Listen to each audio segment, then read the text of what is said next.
That ends the provisional count report for Mobile County. Only 4 was accepted. Just 4 provisional ballots out of 36 cast in Prichard's municipal election were counted yesterday, with no explanation provided by City Clerk Jacqueline Niles. The City Council then voted to certify the results. In the September 23rd runoff, mayoral candidate Carletta Davis, with 951 votes, will face off with incumbent Jimmy Gardner, who secured 635 votes. Lorenzo Martin, with 632 votes, fell short. Why would you certify an election knowingly that there are additional provisional ballots that have not been accounted for?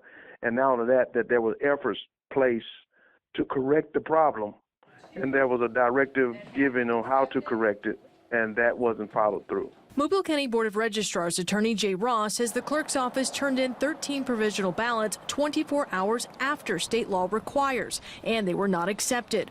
Ross says the ballots came from Precinct 5, the senior center on West Main Street. We know the city filed this emergency petition stating the chief inspector at the poll site, quote, inadvertently sealed the box with the provisional ballots, and a judge authorized the city to unseal the box. But it's still not clear why they were delivered past the deadline to be counted. Someone has to be held accountable for. I don't know what that penalty may be. I don't know what that accountability may be. But we don't have a situation where you can just dial 911 and the police would respond. This is something that most elections does not have to deal with.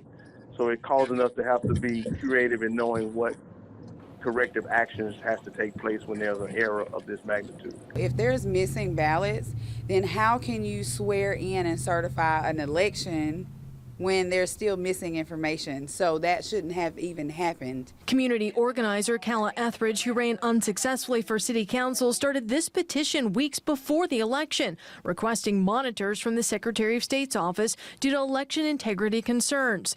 Concerns, she says, turned out to be valid. They should deliver those boxes in a timely manner, and to forget them is what I was begging the Secretary of State to come in and oversee to avoid the human error.